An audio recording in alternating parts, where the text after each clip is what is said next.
Good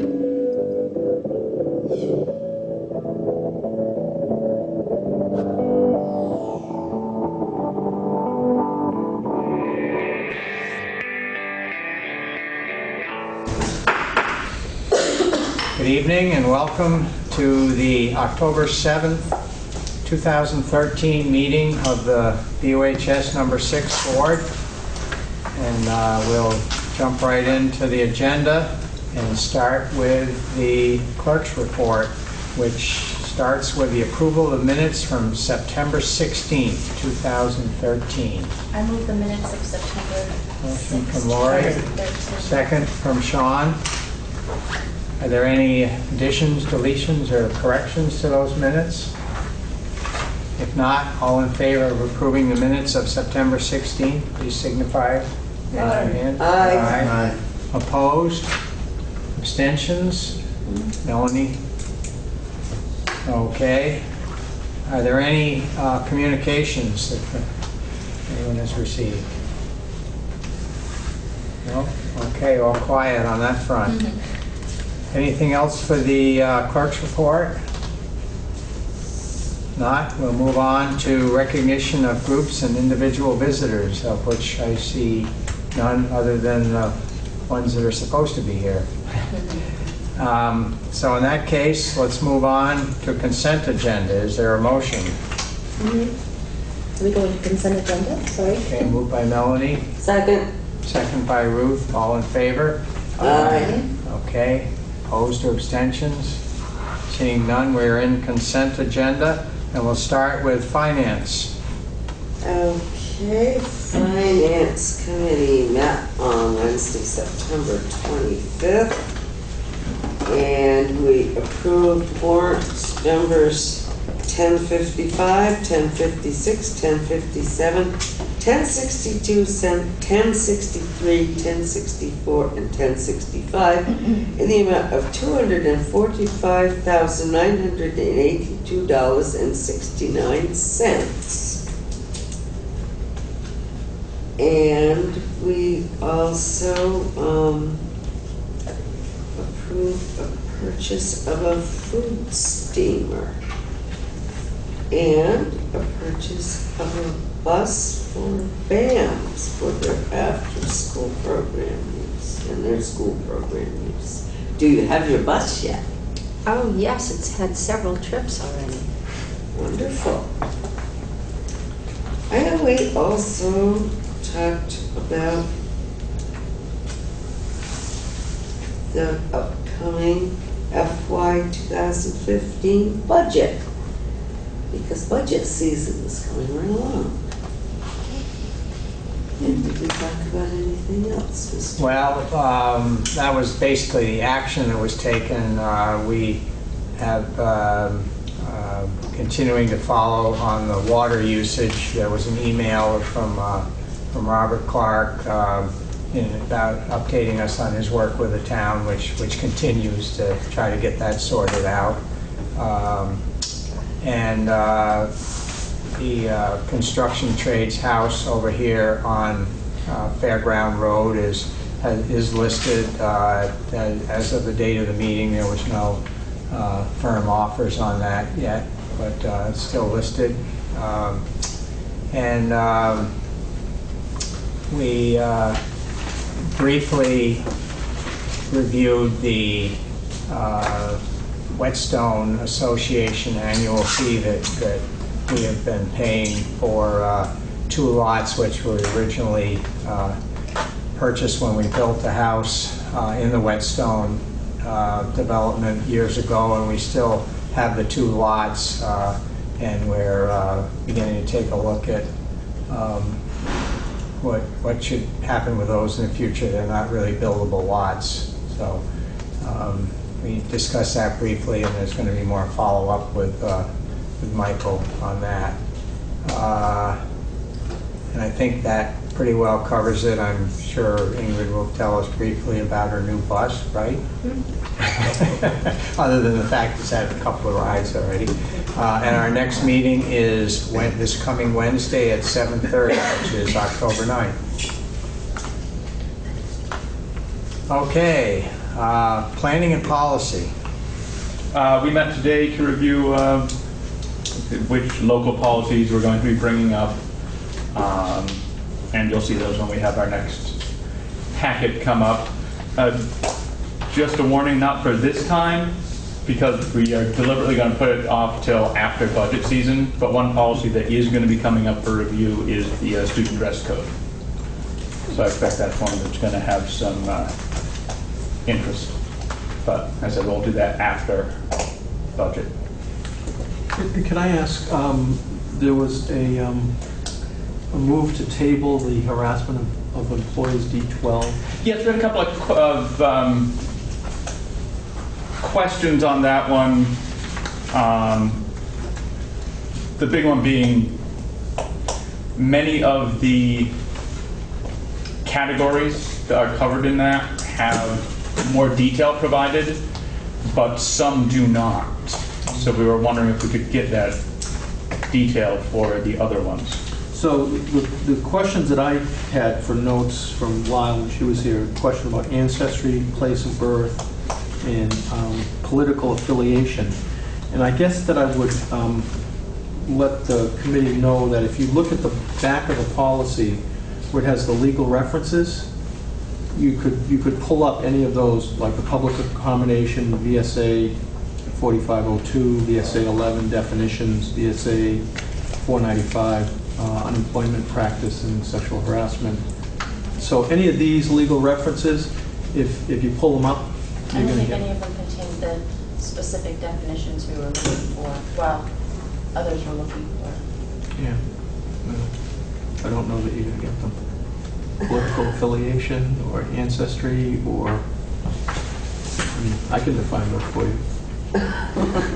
Place of birth. Well, someone from the Methuen, Massachusetts. I think someone in the administration had a good point that many of them are defined further, or there's examples, but those maybe are just self-explanatory. So what is the Which plan? member of the administration brought that up? I'd like to guess. Probably review BCTV's. Yeah, that would be good. So I would direct that member of the administration to do that research of those legal citations that I mentioned and bring that back to us at the next meeting. Again, Methuen, Massachusetts, Bon Secours Hospital. What hospital? Bon Secours. So I is think it- that policy's fine as is. We have some new input from administration. So when will we have that for our final go? Well, I believe that was our only outstanding question on that. I didn't have an answer to it yet, but if the concern is being withdrawn, then we Well, go ahead. It could be on the agenda for the next meeting for the final approval, right? Yes. We've had the initial Yes. readings, okay. Well, we'll have it one for the next. As it turns out, Ingrid and I will be in Guilford Yeah. that night, so it probably wouldn't be any Well, questions. if there's any questions about where Methuen, Mass is, then I'll handle it, because I'm Ingrid. Well, at the superintendent's request, I'll do a little research and send it to you, Ian. Okay. Okay, before the next meeting. Thank you. Okay, is that it for planning and policy? That is it, planning policy. So the dress code's going to wait till after the budget. I just wanted to give people a heads up that it Yeah. will be coming up again. Is there a dress code policy now? Yes. Yeah. So are we doing it, or? Well, it hasn't been reviewed since 2004, Just so reviewing. the regular review will be coming up. I can attest to the fact that it is being followed, just having been around a few times in the morning when the students are coming to school. And but it definitely has its challenges, and it's quite a challenge, particularly for Kate Margaitis. So it's probably appropriate that we review it. It's hard to believe it's that long ago, though. It seemed like it was just a year or so ago we were going through that, but I guess time flies. Yeah. It's about 5 years ago. Yeah, I guess so, yeah. Okay, Teacher Curriculum Committee.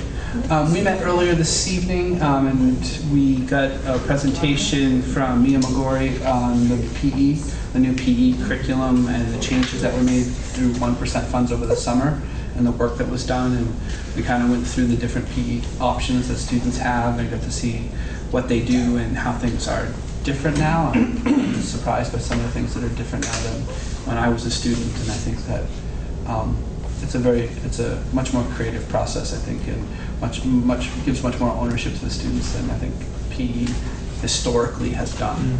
So it was a really enlightening experience. So we met earlier this evening, actually in the gym. Okay, good idea. SPAMS committee. Has not met since our last meeting, but we will be meeting 2 weeks from today at 7:45 in the BAM's conference room. 2 weeks from today, you said? Yep. Yeah. Okay, WRCC has not met since the last meeting, and other has not met. The regional advisory board now. Yes.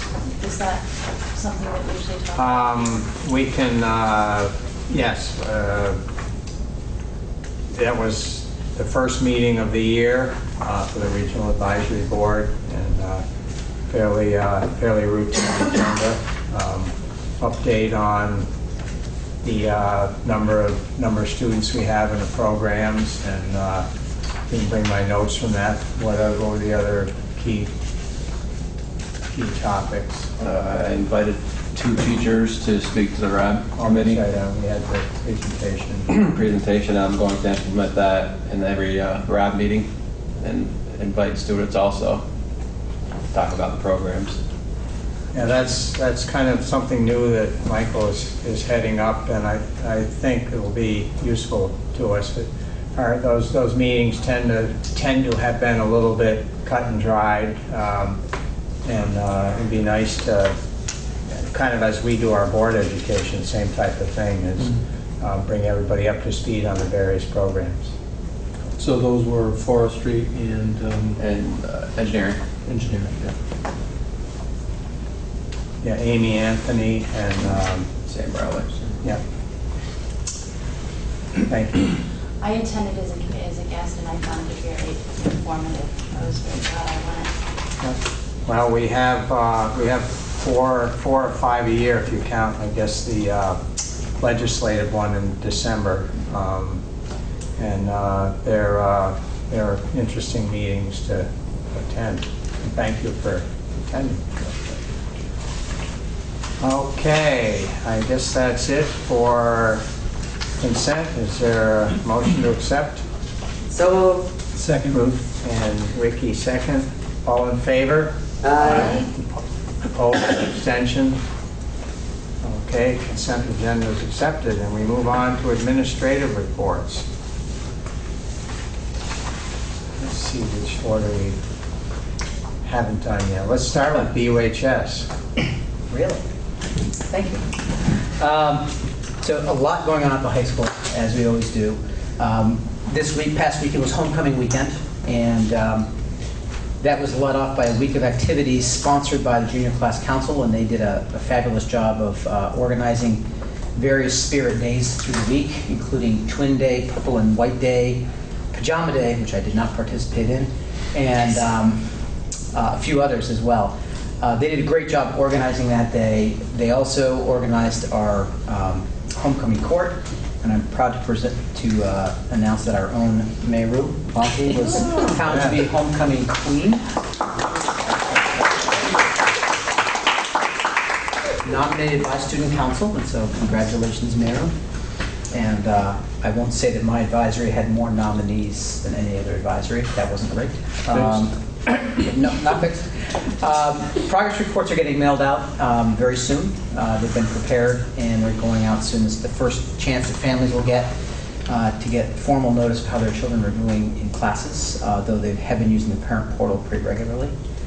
Next Thursday, we're going to have an early release day for parent conferences, and parent conferences will be on October 17th from 3 to 7, and we look forward to seeing a lot of parents at that. Same format as has been in the past. where parents can show up, and we'll have maps letting people know where various departments are, and where teachers are. Some departments choose to be in a classroom, some departments would rather be in a larger setting, so we use the gym, sometimes use the library, we use teacher classrooms, but there'll be maps available for parents to find their way. Last Wednesday, we began the kneecap testing for the fall, and we continued it today, and then we'll go on through Friday. The juniors have been great. Teachers have worked with them to make sure that they're giving their best effort, and we look forward to those scores as they come out in the spring. Also, last Wednesday, for the first time ever, we administered the PLAN test to all of our sophomores. The PLAN test is used by families, and it's a precursor to the ACT exam, which is the alternative to the SAT. I think I've used every letter of the alphabet now.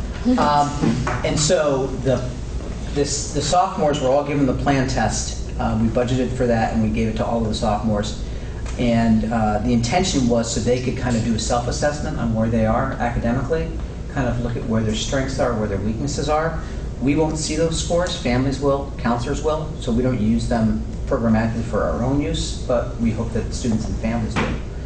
I do want to recognize our new Director of Counseling, Gina Honorato, who did a great job of organizing this. It was a big undertaking to arrange to get 200 sophomores in the same place at the same time. And so Gina and the rest of the counseling staff did an incredible job.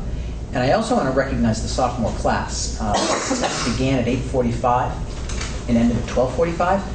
And the sophomores were incredible. They were respectful, they were diligent working at them, and I can't say enough good things about that class of students. So,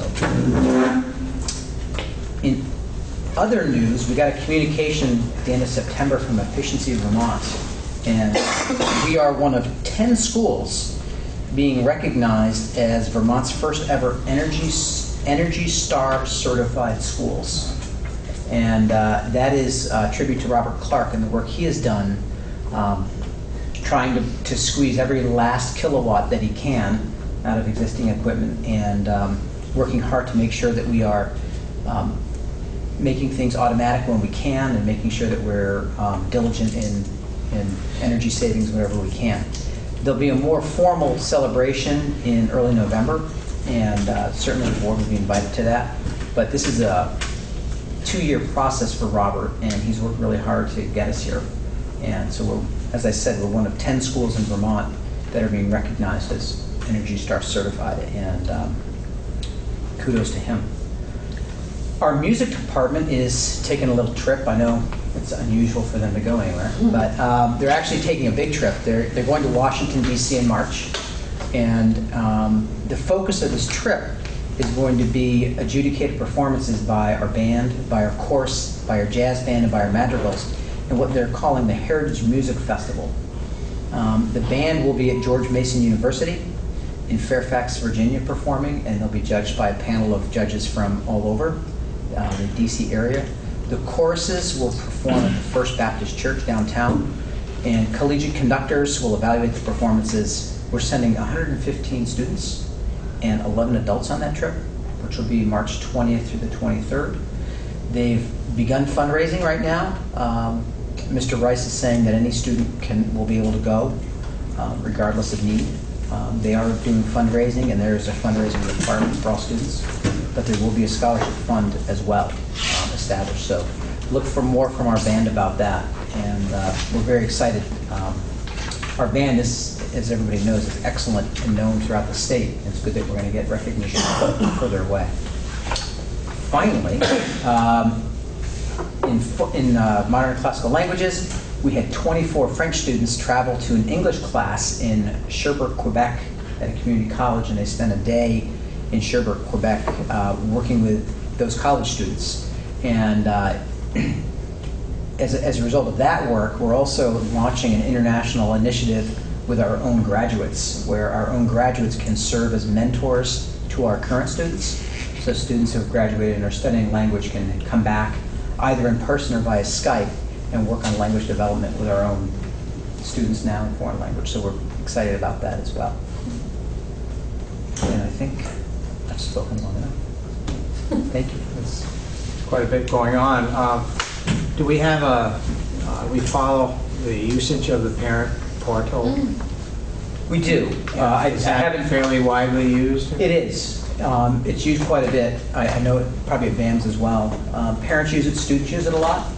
And it's pretty common as a teacher's greeting students at the door for a student to come up and actually talk to their teacher about an assignment and ask about, was it graded? They saw that grade, can they talk to them about it?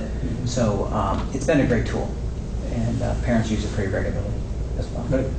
Yeah, I think it's very helpful. I just wondered if it was being widely used. It is. Yeah, Yep. great. May I ask a question? Do you know when the Plan Test results are coming out? I don't. I would probably anticipate December or January.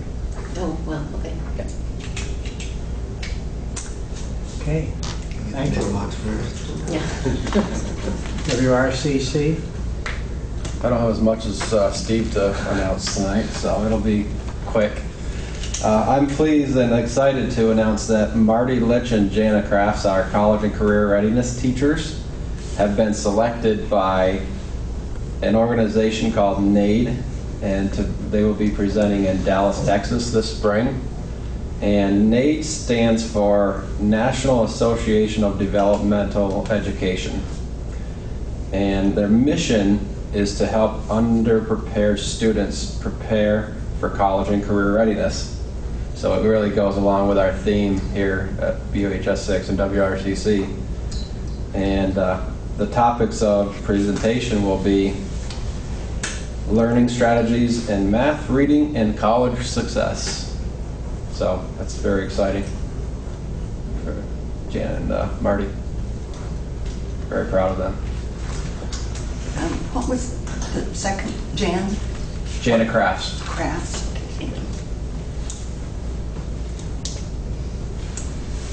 Right. Yep. Thank you. How about BAMS? Okay, want to hear about the bus? The wheels on the bus go around. Anybody up for a little field trip? We actually did take a field trip down to central office one day. Showed Mr. Cave the bus. Who gave his approval. But we do own it now, and it's been in use since we received it a little under a week. We had to get it registered and then inspected. And so it's been in use. It's a brand new, effectively brand new bus. It has 3,200 miles on it now, but covered under factory warranty. It definitely was sorely needed. We were needing to borrow a second bus during the beginning of the school year, so it definitely came in at the right time. And we're very grateful to the board and central office for the support of this. In a moment, I want to talk about what's happening with Guilford students in particular, because the Guilford board asked that I come to their next meeting, October 21, and give them an update, status report. And so Woody and I talked about it and thought it would be a good idea to share that with you as well, which I'll do in just a moment. We're also in the throes of kneecaps right now. We had 2 days of testing last week. We'll have 2 days this week, tomorrow and Thursday. And this is a historic moment because it is the last year of the administration of the kneecap assessment.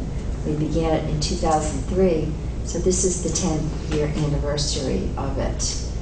And then we'll be saying hello to the SBAC, which is the Smarter Balanced Assessment provided by the consortium of states that we belong to. This past week, we've had 2 groups of students out in the community reading poetry as part of our focus on poetry at BAMS and the Brattleboro Literary Festival. 7th grade teacher Joy Sullivan took a group to the library one evening this past week, and 8th grade teacher Julianne Egan took another group to New England Youth Theater on Saturday, and the kids were fantastic. I think in all there were about a dozen students reading poetry that they had written in both of these venues. There were published authors in attendance who were very supportive of our kids, and I'm very pleased. We also have the same early release coming up next week, and it will give us an opportunity to work on elements of our Green Mountain Star Plan, in particular assessment and curriculum mapping work that we're doing. The climate in our building just continues to be really wonderful. The kids are just a joy to work with, and it's been delightful working with them. So I do want to share some feedback on an update on the Guilford inclusion.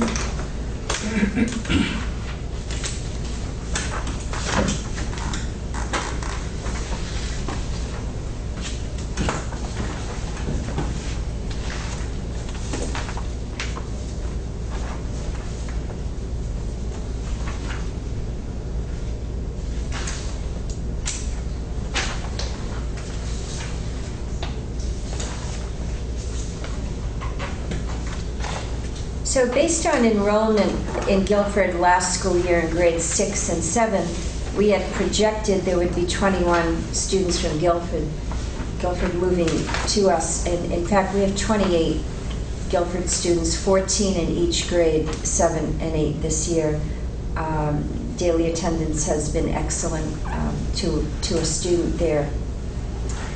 I sat with 5 Guilford students in a lunch meeting one day and asked them 3 questions. What do you like about BAMS? What do you miss in Guilford? And what should I tell the Guilford board? I told them I was going to the board, and what did they think I should share? So you see the bulleted items under each question there.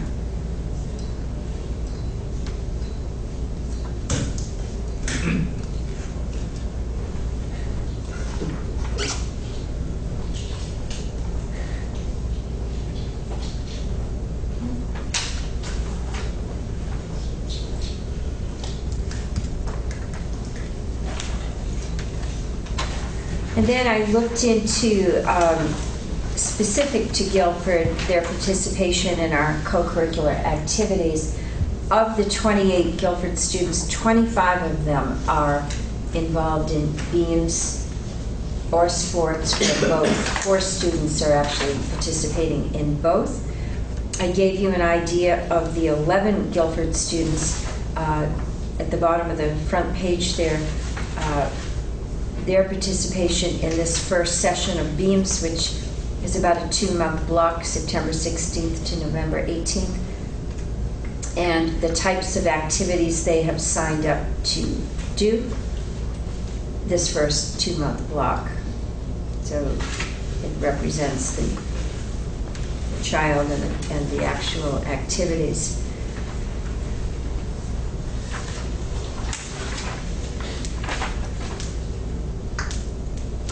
And then on the back, I'm sharing that of the 28, 18 of them are on a sports team. 12 of those 18 are playing a sport that Guilford was not able to offer in the past, which is football, field hockey, cross country. And 4 of those 18 are also participating in BEAMS activities. So they're busy. They're definitely involved and very busy. I asked the teachers for a little feedback, and Tom Nishakert shared that at the moment there are 13 students in jazz band. They meet Tuesday evenings, 6:30 to 8 p.m. He's anticipating that as soon as the fall sports season ends, there will be others joining. In jazz band, there are 2 Guilford students at the moment. A 3rd is anticipated. He also had done some research. In Guilford, there had been 6 band students total in grades 5 through 8.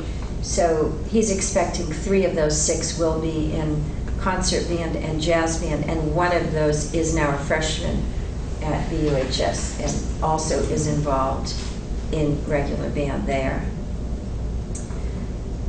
Our counselors met with Guilford 8th graders recently and just let them talk about their experiences here at BAMS, and you'll see in those bulleted items the kinds of things they shared about their experiences.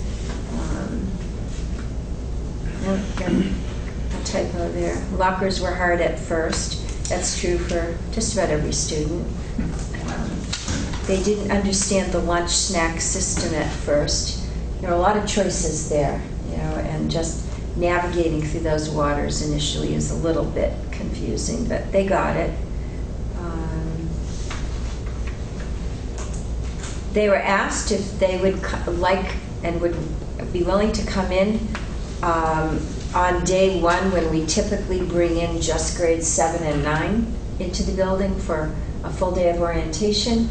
How would they feel about coming in as well for a couple of hours? And they said they would welcome that. Yeah. And then a few pieces of anecdotal information from teachers. Yep. Did they do that? It didn't happen this year, but we talked about it as an office team and wondered if we ought to include them next year in the orientation, which is typically for those 2 entering grades only. But we'll process that further.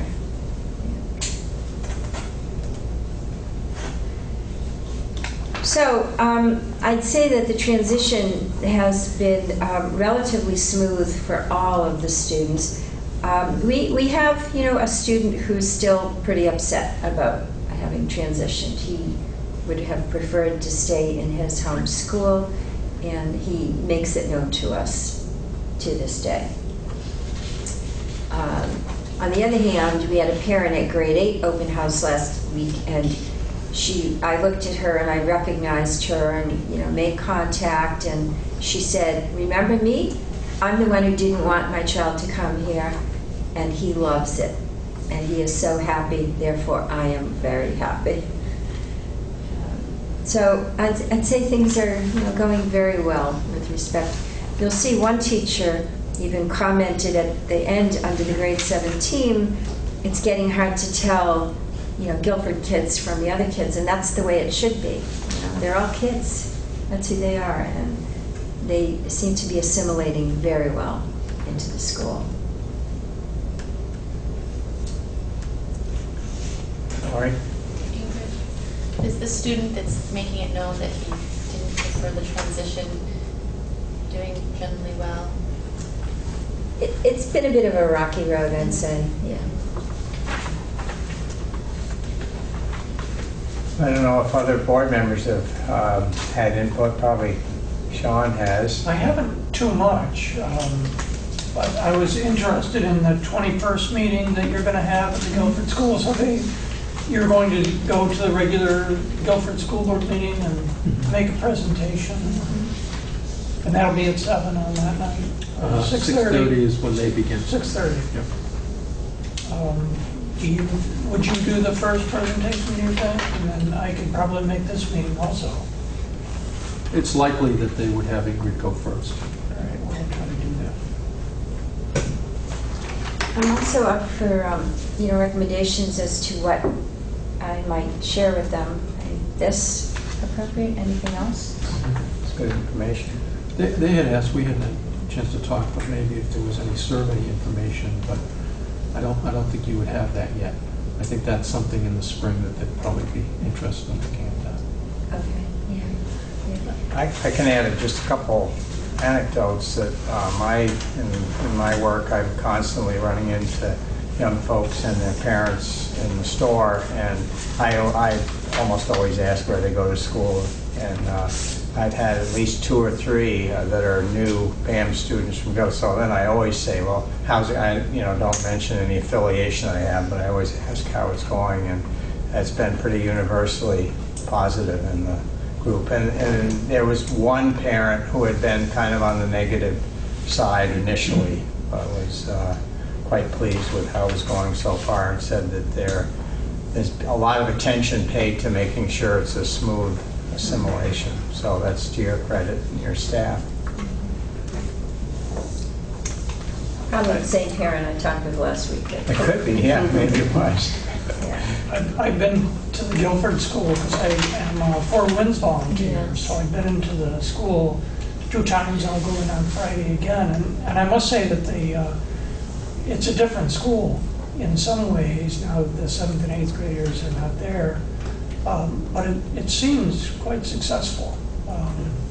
It's a little quieter and seems to be good attention to the elementary level. That's good.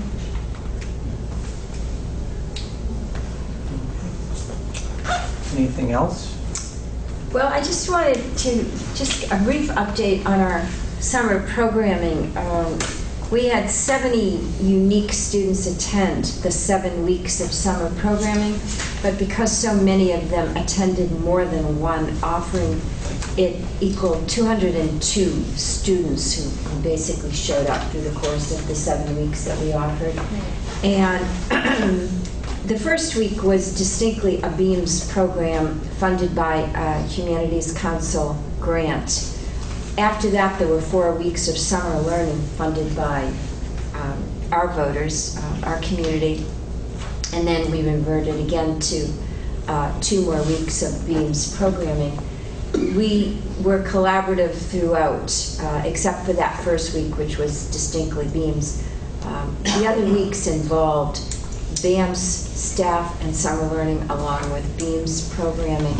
And at the end of this document that I'm reading, Betsy pulled this together for me and talked about the community partnerships that existed over the summer due to the programming.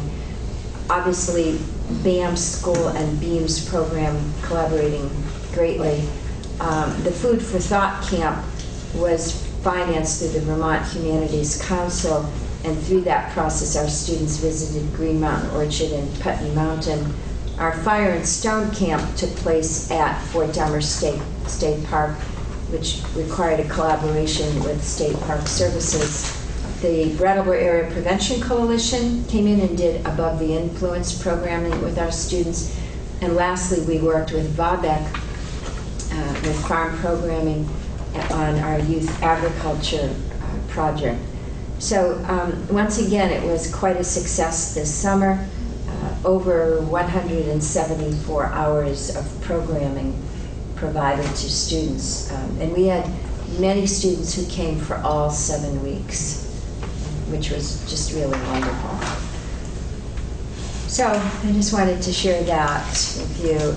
Our current BEAMS, I ran off 12 of these, and they're sitting on my desk. I was going to give you a list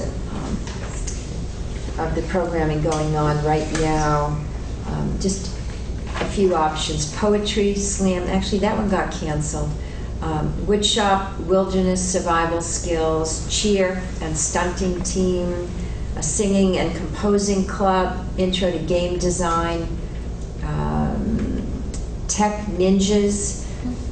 There's a food club and another food club, archery, camp cooking. You see that food is quite a theme here. Robotics, movie madness, drama club, amusement park design. So there are 22 clubs in all being offered right now. 12 are full. 4 were canceled for lack of interest. And I'm disappointed we had to cancel the Guilford Gazette Club. There were only 2 students who signed up for that. Just not enough to financially support the club. But they're very involved. We had a babysitting course here all day last Saturday, 8 hours. And 16 boys and girls showed up for that babysitting course. So it's been a great opening for BEAMS as well. Great.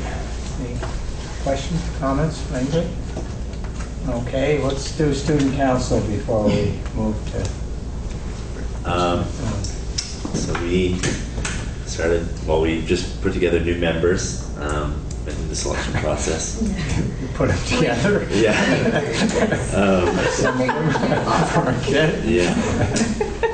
And we're looking forward to welcoming them to our first meeting as an entire council on Wednesday. Yeah. Most importantly, we are nomination for homecoming. So that's definitely a source of pride for student council. Should be applauding We are this year hoping to do advisory outreach, so we're going to assign few members of each council to a different hallway, and they're going to go to the advisories and talk to the advisories and see what kinds of things they're interested in, or what kinds of things they'd like us as a student council to do. We're also starting to plan for Project Beat the Thousands, which we've talked about in the past, kind of like our big annual thing.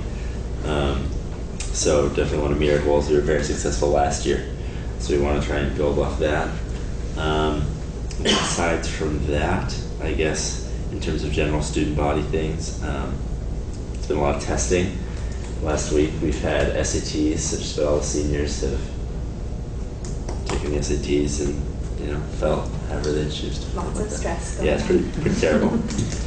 Juniors taking kneecap, sophomores are taking plan. Freshmen are escaping the torture. Aside from that, I think the student body will have a lot of interesting things to say around dress code discussion. That's always very controversial.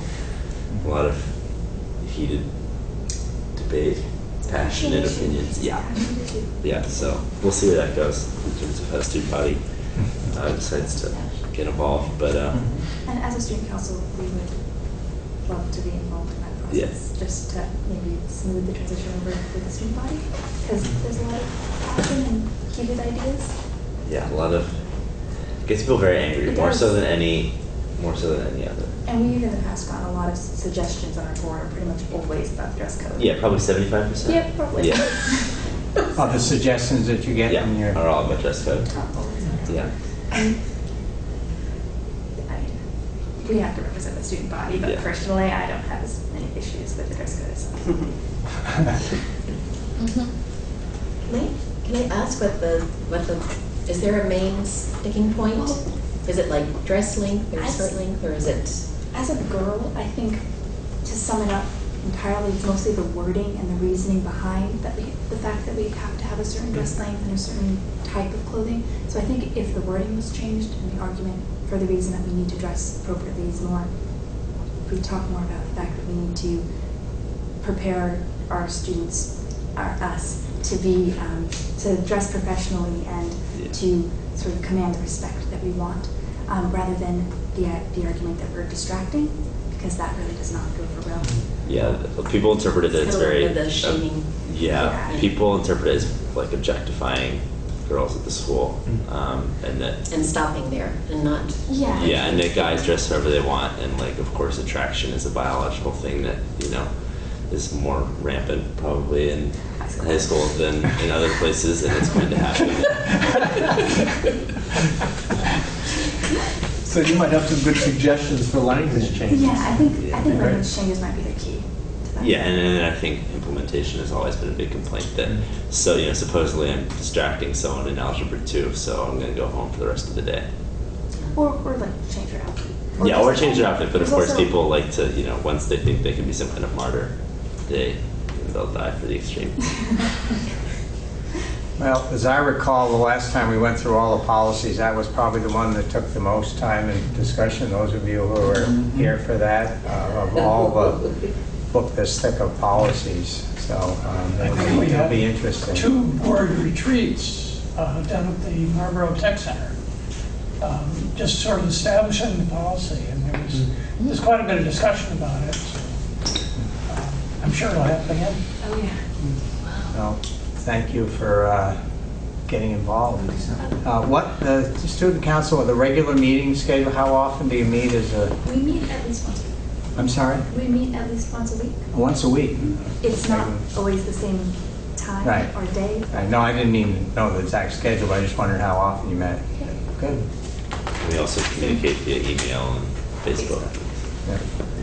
Was there anything that, just going on the wording issue, well, I wonder if there's anything we offer them a chance to maybe submit something? Well, I know that when we talked about it in planning policy earlier this evening, we talked about wanting to get student input. So because we don't want to have this conversation now because we're getting ready to start budget stuff, that after the first of the year when we break that open, we will be looking for student input as well as administrative input and things like that, to any sort of corrections or changes that will take place in that. So yeah, we could probably we'll be reaching out at that point. So.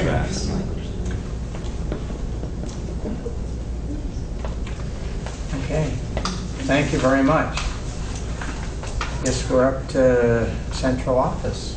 Yeah, just to remind you that you have a supervisory board meeting tomorrow night, the 8th, at 6:45 in Dummerston. And voting members are Ruth, Russ, and Melanie. And do we have an alternate? Yes, we do. I think Russ was the alternate. Yeah, I thought I was the voting member. Okay. The agenda that I was mailed said 7 o'clock. Is 6:45 the meeting? It really is 6:45. 6:45. That's too bad. I got the one from 2013-14. It's got Ruth, Russ, Melanie, and Mr. Woodworth as the alternate. But Ricky, you'd be welcome to come. And I've gotten all the other ones so Yeah, far this year because I thought that's good. I believed I was elected by my peers as the voting He's been member. voting. And I voted. So. Well, Bless you. tomorrow night is the postponed soccer game from tonight and senior night, so that's So going it's to likely Russ will not be able to attend, so it would be great if Ricky would I'm be. planning on being there, so wonderful. one way or the other, I'll be there. Anybody else need coverage or? Oh. Okay, so No, but I hope it's not a terribly late meeting. it shouldn't be. I I'm think hoping that it's starting at 6:45 and not 7. yeah, It's at least I'll try to get that word out tomorrow through our office to all the members to 6:45. Really, the main focus is to talk a little bit about the Act 156 transition for special ed under the supervisory union. And I know the Finance Committee members have been talking about this fall. There won't be a lot of financial information, but it'll just talk about how it's going to be set up. In terms of your certified special ed staff would be under the budget of the WSESU. That will be billed to member towns, so there shouldn't really be much of a difference in terms of finances. It's really just following the law that was postponed from 2012. So we'll talk a little bit more about that and keep you informed as we move forward on that. And that's really the main focus of the meeting, so it shouldn't be too long. I'm passing around the Vermont School Board Association self-assessment surveys that you do every fall. And just take a moment to take a look at this. So we typically ask school board members and administrators to fill out this survey. And I would ask you that if you can return it to the chair of the school board, Bob Woodworth, by the next meeting, so that's the 21st. 21st. What we found is if we wait too long, people just kind of file it away and forget it. So give yourself 2 weeks to do it. And if you need more time, you can talk to the chair about that at that time. And I'll make sure that Russ gets a copy of this as well. And then there was a question I saw in the for an upcoming meeting about the New England accreditation process. You'll be meeting on Sunday, November 17th. That does not need to be a warned meeting because there will be no action required at that meeting. So I think that was a question that came up, whether you need to warn that meeting or not. You really don't, because you're not going to take action. You're going to be interviewed by the accreditation committee, and you're going to welcome the committee. And it sounds like you're not going to meet on the Monday, the 18th, unless something critical comes up. So, yeah. Okay. So I just wanted to clarify that. We'll be in 2 or 3 week budget meetings in the course of that time frame. So we felt that in addition to this Sunday, that having a full board meeting on Monday would probably not be necessary. And we said that's at 1 o'clock? Yes. And 1 to that's here? 6. It's, the location at BU, it just hasn't been established, but it'll be in the high school. We haven't decided where we want to do the meet and greet yet. And do you have an anticipation of how long that will last? 5 or 6. Until 5 or 6. Until 5 or 6. Okay, this is question. Okay, thank you, Ron. Board Chair report. As I promised last time and was not able to deliver, I have put together the notes for the planning session on August 19th. They're basically just that, notes, but it kind of, I outlined the things that we reviewed from last year and our progress, and then the 2013-14 plans. So if I have missed something or have stated something incorrectly, please advise me. But these are the things that we talked about we'd like to work on this coming year. Do you have a couple more? I didn't put enough on that side. And several people have attended other committee meetings and committees they're on already, and appreciate that and encourage to keep going with it. The other comment, we've generally had our board education session in the second meeting of the month, and tonight, since Ingrid will not be at the second meeting, we decided to do the update on Guilford as this month's board education. So it was appropriate, since she's here tonight, to fill us in, and we thank you for that.